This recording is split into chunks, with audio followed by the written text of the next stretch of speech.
Et bonjour à tous, c'est GB, on se retrouve pour une nouvelle vidéo dans laquelle on va reprendre deux des games que j'ai fait là dans les 2 premiers jours après le reset de la saison. Et puis j'aimerais vous parler aussi d'un truc sur lequel je suis tombé là en jouant la nuit, qui m'a moyennement plu. C'est assez étonnant en ranked avec le nouveau système. Donc voilà, on est parti. On se retrouve sur Prairie Serpent pour la game numéro 1. Je vous ai pris celle-là parce qu'elle va être assez rapide, ça va pouvoir me donner le temps de vous parler d'autre chose parce que globalement la game s'est bien passée et puis j'ai pris un pick un peu insolite qui marche bien dans cette map, enfin si les conditions sont réunies. Donc c'est pour ça que je l'ai pris. Ce que je voulais dire c'est que en ce moment en ranked je sais pas ce qui se passe, j'ai joué de 23h à 3h du mat pour tester. Et peut-être une game sur deux, il y avait des win traders sur toutes mes games quasiment.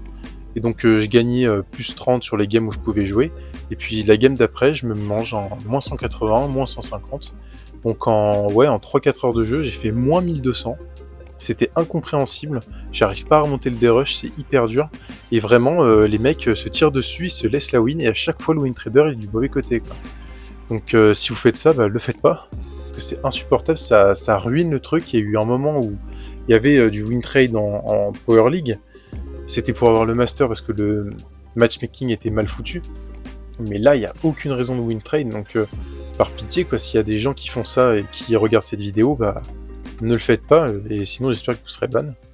Donc là, sur le dernier pick, je vais vous laisser 10 secondes pour choisir ce que je vais prendre.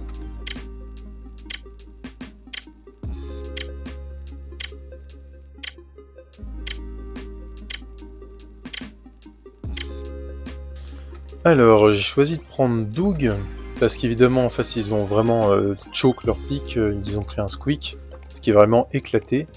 Donc je joue jamais Doug, mais là, contre un squeak, une Bibi et tout ce qu'il y a en face, franchement, c'est gratuit quasiment la game. Je sais qu'en prenant ça, je vais les massacrer au spawn, parce qu'ils sont souvent collés, et je vais pouvoir enchaîner les ults, et je mourrai jamais. Donc c'est pour ça que je vous dis, la game va très bien se passer pour moi. Normalement, la vidéo tier list, au moment où je sors cette vidéo, je l'ai déjà postée. Et j'avais mis Shade en S tier. Et je vais peut-être revenir dessus parce que j'ai pu le tester là depuis qu'il y a la nouvelle saison de Ranked.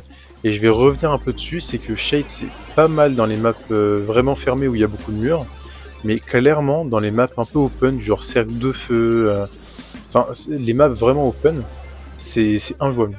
Le pic est injouable. Donc pour moi, je vais peut-être revenir en arrière, je vais pas le mettre en S tier, je vais le mettre en B, peut-être même en C, parce que c'est fort, mais franchement, on peut jouer contre.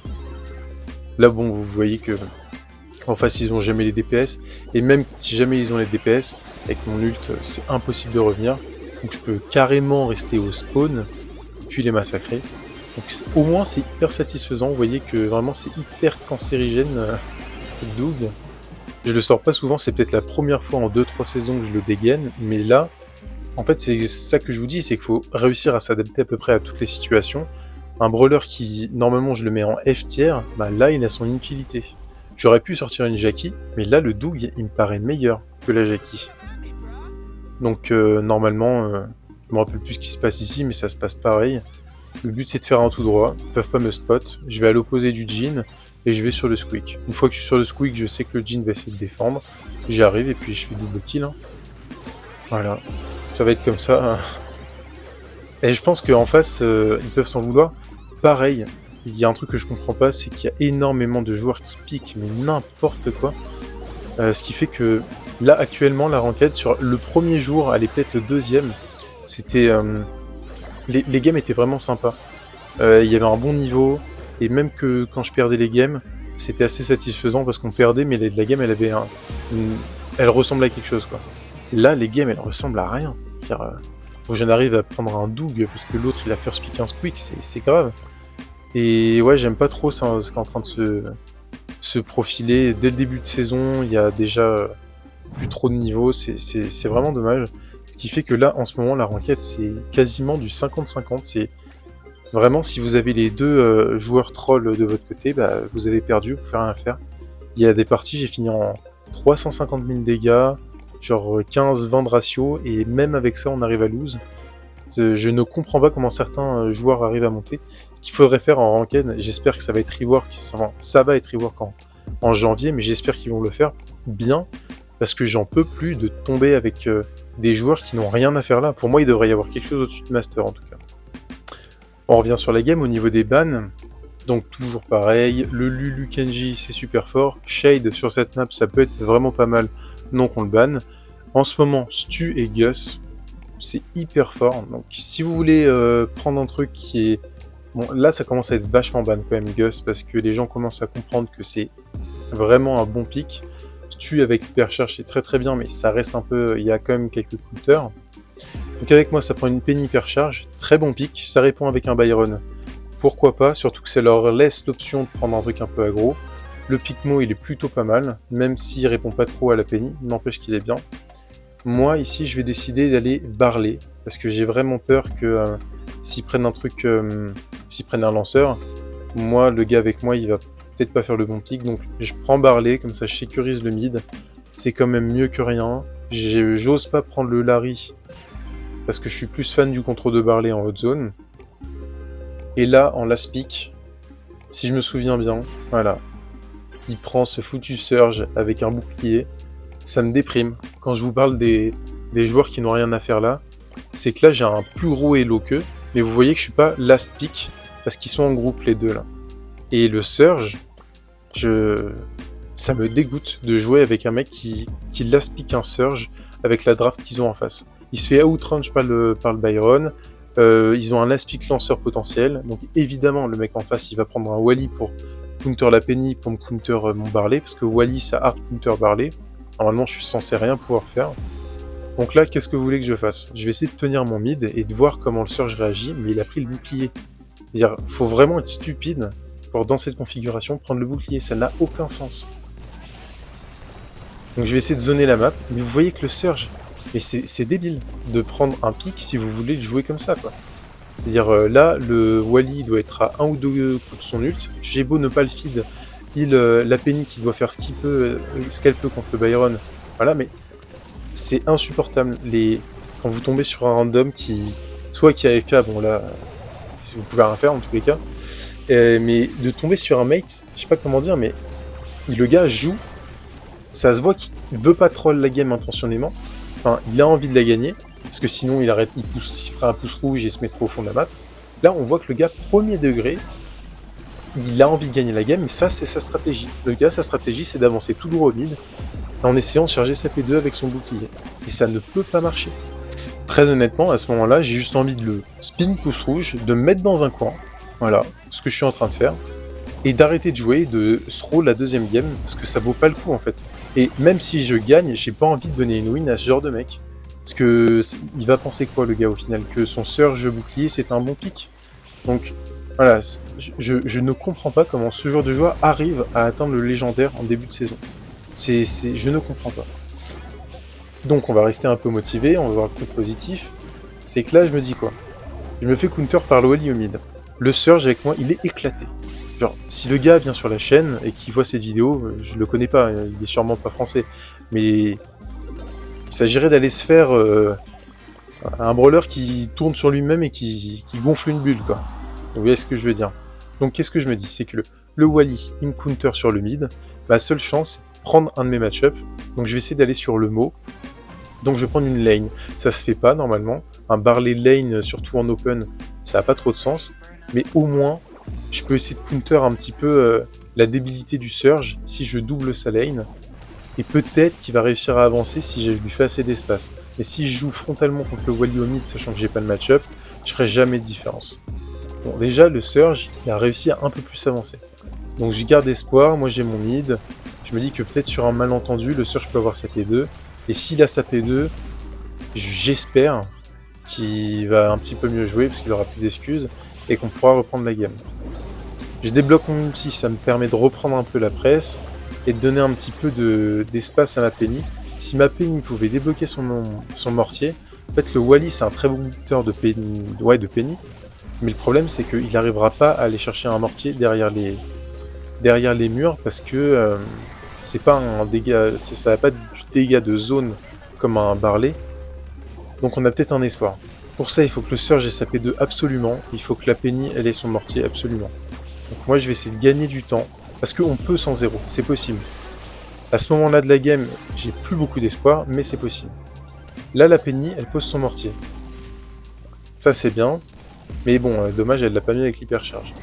Au moins, elle aura un Penny hypercharge pour si jamais son mortier se fait détruire par le Wally. On a repris une bonne pause. Vous voyez que le gadget, il hard carry la game. On s'en rend pas compte. Je prends pas beaucoup de kills. D'ailleurs, j'en prends aucun. Mais je fais un travail de zoning et un travail de soutien avec le gadget qui est énorme. La Penny qui enfin nous débloque son mortier hypercharge, ça c'est top. Et vous avez vu, on est revenu à 55 à peu près. Le Surge a sa P2, j'espère qu'il va bientôt avoir sa P3. Voilà, il a sa P3, très bien. Donc ça me redonne un peu d'espoir dans la game, et je me dis, peut-être qu'on peut remonter comme back et faire ce qui paraissait impossible, parce que franchement, quand vous avez un Surge comme ça avec vous, parce que autant un Surge qui a pris l'autre gadget, qui a essayé de bien jouer son truc, ok, il a fait un pic horrible, mais il essaye de temporiser, de pas se donner, d'essayer de jouer un peu contrôle, et de pas charger tous les ultis en face. Bon, à la limite, je veux bien lui donner, c'est une erreur, il a essayé de compenser, et puis voilà. Mais ce genre de joueur qui se troll la game, clairement, le gars fait des tout droits, c'est hyper démoralisant, et ça donne même pas envie de jouer. Je vous spoile pas ce qui va se passer, mais là, ce que je me dis, c'est que c'est faisable, et surtout, on vient de gagner, donc en face, ils doivent être un petit peu démoralisés, surtout qu'ils ont perdu contre un Surge qui est vraiment nul. Donc c'est peut-être le moment d'appuyer. La Penny, elle nous fait un super tout droit sur le Wally, je sais pas ce qu'il a foutu le Wally. Et du coup on a la pause, et une fois qu'on a la pause avec Barley, j'ai plus de contrôle que le Wally, et donc il y a vraiment moyen. Ce que je veux, c'est maintenir à distance le Mo, qu'il évite de charger sur le Surge. Le Surge, il débloque une P2 assez tôt, donc ils ont troll en face. Parce que le Surge est pas bon, on l'a bien vu sur la game 1, et il a réussi à nous débloquer une P2. C'est vraiment dommage qu'il fait le Surge. Là, il pourrait vraiment comeback sur nous. À chaque fois qu'on perd la presse comme ça, il vaut mieux perdre un peu de zone que de perdre la presse. Parce que sur des bons joueurs, on reprend jamais la presse. Je continue sur le mot, je continue sur mon match-up. Et finalement, maintenant qu'on a la presse, on leur met un 100-0. Donc vous avez vu, sur la mauvaise décision d'un de mes mates, donc le Surge, on s'est pris un 100-0. Et la game d'après, on leur met un 100-0. Ça n'a aucun sens. Et en ce moment, les games en Power League, c'est un peu ça, et je trouve ça dommage. Parce que là, on gagne, mais le Surge, qu'est-ce qu'il va penser? Le Surge, il finit en 6-13, et il pense qu'il a bien joué. Alors qu'il a troll. Moi, je finis en 1-6, on a l'impression que j'ai rien fait, mais sans moi, on perd la game. Je veux dire, c'est aussi simple que ça. On pourrait croire que c'est la Penny qui a fait beaucoup, mais la Penny, comparée à moi, elle a absolument rien fait. Et ça, il faut arriver à le comprendre. C'est le ratio, ça veut pas dire grand-chose. C'est ce que vous avez fait en game et comment vous avez réussi à win qui compte. La haute zone, c'est un mode où il faut garder le contrôle. Et Barley, j'ai réussi à jouer mon jeu pour garder le contrôle et c'est pour ça qu'on a gagné. Mais le Surge, là, il aurait pu, le connaissant, il m'aurait pouce rouge, il m'aurait retrouvé, il m'aurait invité, et il m'aurait insulté en disant « j'ai fini avec plus de kills que toi et plus de dégâts ». Mais ça aurait été un foutage de gueule énorme. Alors que, indirectement, j'ai l'hard carry. Mais les joueurs pas bons, ou un petit peu limités au niveau de leur tête, là, ils voient que le résultat final sans prendre en compte toute la dimension d'objectif qu'il y a dans les games. Voilà, j'espère que dans cette vidéo, j'ai pu vous montrer que les situations, elles sont pas forcément perdues, que des fois, faut un peu s'accrocher, que ça sert pas à grand chose de spin pouce rouge dès le début de la game, en abandonnant totalement. Un petit truc qui peut être assez utile, c'est si sur la deuxième manche, on vous tire dessus et on vous pouce rouge, moi des fois ce que j'aime bien faire, c'est me mettre dans un coin, pouce rouge, et arrêter de jouer pendant 5 à 6 secondes pour mettre un petit stress au mec en lui disant arrête de me pouce rouge. Puis s'il me repousse rouge, et ben là j'arrête de jouer. Mais il y a un moment, il faut faire comprendre aux gens toxiques pour aucune raison que c'est pas normal. Voilà, je sortirai une vidéo aussi là sur ce mois-là sur la mentalité qu'il faut adopter en ranked, parce que c'est vrai que quand il y a tout qui se passe bien, c'est cool, mais quand vous faites choke des games, quand vous jouez mal aussi, ça arrive, mais globalement qu'il y a un gros dérush, c'est vrai que c'est dur de garder son calme. Et souvent, ça apporte des comportements un petit peu toxiques. J'essaye de pas tomber dedans, mais c'est vraiment pas facile. Donc je ferai une petite vidéo sur ça au courant du mois de décembre. Et je vous remercie d'être resté jusque-là. Je vous remercie d'ailleurs pour les 1000 abonnés. On va essayer d'atteindre les 10 000, pourquoi pas. Ça me semble pas inaccessible, le plus vite possible. Et je vous remercie d'être resté jusqu'ici. Et on se dit à la prochaine.